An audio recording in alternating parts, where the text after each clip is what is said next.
Welcome to this edition of Wine and Dime with Amy Irvine. Every week, it's my goal to share a topic that takes you on a journey through the life and development of what I like to call the financial vineyard. We take you from the roots of the topic to the journey of their vines and the influences of the air that have helped craft their delicious lives. Like wine, life and finances have different palates that should be celebrated and not judged. This week, we are going to be diving into two very different topics, but I thought important. One is a mailbag question that came in about, should I invest in cryptocurrency? And based on what has been going on over the past week and month in the cryptocurrency land, I thought it was a great topic to bring up today, right up front. Well, let's take a step back and say, what is cryptocurrency? I actually looked up in the Oxford Dictionary the two words crypto and currency. So here's what it says. Crypto, it's from the Greek word hidden. Okay, that makes sense, right? Crypto. So crypto stands for hidden. Currency is a system of money in general use in a particular country. So let me reread that. Currency, a system of money in general use in a particular country. So general use is something that I really want to underline, bold, capitalize, because I'm not so sure that cryptocurrency as we know it actually meets that definition.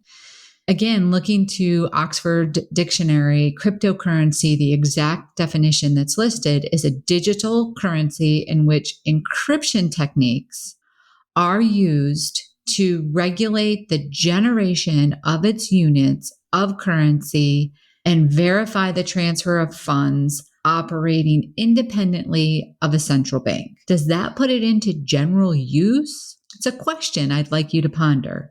So let's move on to the question of the week. Are you investing in cryptocurrency? The second question that came along with that is, should I invest in cryptocurrency?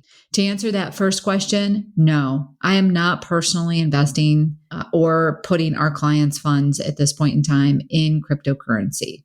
As of the date of this recording, May 19th, that is my answer. The reason is because of the enormous volatility of the investment. As a general rule, people hire us to help them reduce volatility. That is why we talk so much about asset allocation and diversification. A big part of our behind the scenes process is to look at various combination of asset classes and try to reduce risk, also known as standard deviation if you've listened to some of the other podcasts. We don't feel this is an asset class that meets those guidelines yet. And we still consider it a very speculative investment. Back in February, I wrote a blog topic about this for our weekly newsletter. It was around the time that Elon Musk announced that Tesla would accept Bitcoin, one of the cryptocurrencies, as payment. A decision he would change on May 12th when Tesla suspended this decision, citing environmental concerns over the mining process. A link to the blog that explains this will be in the show notes. But it was interesting to see that just a few months later, that decision was reversed. As of this recording, May 19th, Bitcoin, one of, again, the major cryptocurrencies, is down 38% from its all-time high. And just yesterday, fell 13% in one day. On that same day, May 18th, according to CNBC, 3 Chinese banks came out and said that the payment industry bodies issued a statement warning financial institutions not to conduct virtual currency related businesses. That's a pretty darn big deal considering China is the world's largest economy, followed by the US and then the European Union. The bottom line is no one knows what any cryptocurrency should actually be worth, which is why I have a hard time saying that it's currency, part of the name, because what's the actual value and is it in general use? What can you buy with cryptocurrency? Who accepts cryptocurrency? Not to mention that if you do want to use it, it can take up to 2 months to actually convert in cash. We had a situation recently, it wasn't our client that actually held the cryptocurrency, but they were selling some property and the buyers had to redeem some of their cryptocurrency holding to come up with a down payment, and it actually delayed the closing because it hadn't settled yet and hadn't actually converted to cash. So we saw how that affected, they almost lost the house because the seller, our client, was getting impatient. It is also important to mention that there's a major lack of regulation around this investment, which is what attracts some investors, I guess you want to say, but that adds to the volatility and the speculation of the value of the position. So then the next question is, should I invest in cryptocurrency? So not me personally, but should the buyer or the person that sent in the question invest in cryptocurrency? As with any investment, we encourage you to do your homework, of course. Ask yourself, how does this fit into your long-term plan and goals? Why do you want to put it in your portfolio? And can I afford to lose the money? So how does it fit into long-term plan and goals? And can I afford to lose the money? Understand that we don't know the entity behind the biggest cryptocurrency, Bitcoin. It's unknown. And one of the currencies was actually created as a joke, Dogecoin. It was created by two individuals, Jackson Palmer and Bill Marcus. I recently did a little bit more research on this because we've been getting so many more questions. And I really think that if you are the type of person who wants to speculate and you can afford to lose the money, and it's something that you do sort of as a fun little, side hustle, you can investigate this, but I still go at it to just remind you that I'm not sure that the currency part is actually truly going to meet the definition of general use. And if it's truly going to be a system of money. Remember that when you sell some of this to use it for a purchase, it actually creates a taxable transaction, unlike the US dollar. If you hold the US dollar and you go to purchase something, it doesn't create a taxable transaction for you in the sense of capital gains. You just use the money. Whereas when you're using some of those cryptocurrency, it actually does create some capital gains, whether it's short-term or long-term. So thank you for sending the question in. We hope that that's given you some guidance on that particular topic. And certainly if you want more clarification, feel free to reach out and we'll try to do a future podcast with additional information. I want to switch gears, almost a 360 on this one, and talk a little bit about retirement and medical costs in retirement and care costs in retirement. I recently bought a book by Carolyn Rosenblatt, and I think it's Dr. McCall. I think that's how it said, Davis. It's called Hidden Truths About Retirement and Long-Term Care. It's sold as a general guide for financial advisors, but I would recommend it for anyone encroaching retirement, to be honest. One of the things that I liked best about the book is a sample script language that was provided, not so much for myself as, many of the items that were in the book, we already incorporate a fair number of them. But honestly, for many of my ex-gen clients, which is the majority of the clients that I work with, this is a great tool to use potentially to talk with your parents about long-term care and medical costs in retirement. When we plan insurance costs in retirement plans, we're estimating premiums, we're estimating the cost that includes premiums and out-of-pocket costs. This requires that we do some deep diving into possible genetic, prescription, and ongoing chronic conditions, more from the standpoint of not trying to be medical professions, obviously, but just to kind of put together a worst case scenario and try to minimize the maximum out-of-pocket costs that are associated with some of those for our clients. Included in that analysis needs to be the cost of Medicare premiums and how your income after age 65 will affect those premiums. I'm talking about something called IRMA, which stands for Income-Related Monthly Adjustment Amounts to your Part B and Part D Medicare premiums. If that doesn't currently affect you because you're under the age of 65, you'll still want to listen to this because it's definitely going to affect your parents and grandparents.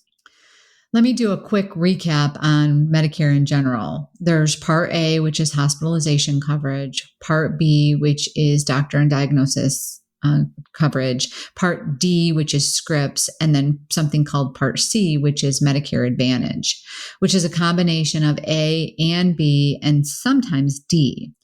It is offered through a private provider like United Healthcare, Humira, Blue Cross Blue Shield, that kind of thing. The premiums for this is the same as Part D or a combo of Part D, B, and D. Then there's also what's called Medicap, which is a supplemental. This gets combined with traditional Medicare A and B as a supplement. You still have to keep your traditional Medicare A and B, pay the Part B premium, and then pay on top of this supplemental coverage. And don't forget, you have to keep your separate Part D plan coverage. IRMA is based on modified adjusted gross income, so you have to take that into consideration. And the income levels are posted each year on the Medicare website. And for 2021, they start at $88,000 for single and married filing separately, and then $176 for married filing jointly. So if you're under those income levels, your premium for 2021 is $148.50. Then it goes to the next tier at $207.90. The next tier is $297. The third tier is $386.10. The fourth tier is $475, and the fifth tier is $504. Now that's the Part B premiums and the IRMA that goes along with it. If you're over $500,000 for single, $412,000 married filing separate, and $750, you're in that top fifth tier, and your premium is $504.90 per month for that Part B premium with IRMA. So taking those into consideration when we're looking at distribution planning is pretty important. Another big cost we consider when we're doing retirement planning care costs is long-term care and just general care. Long-term care is part of it, but general care costs also need to be considered in my opinion, care costs kind of come in three stages. First, there's a maintenance care cost.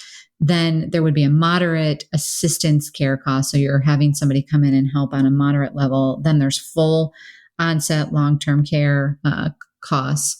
And we ask clients how they envision this transition. Do they want to stay in their current home? And what things do we need to be doing to transition the home to allow for that?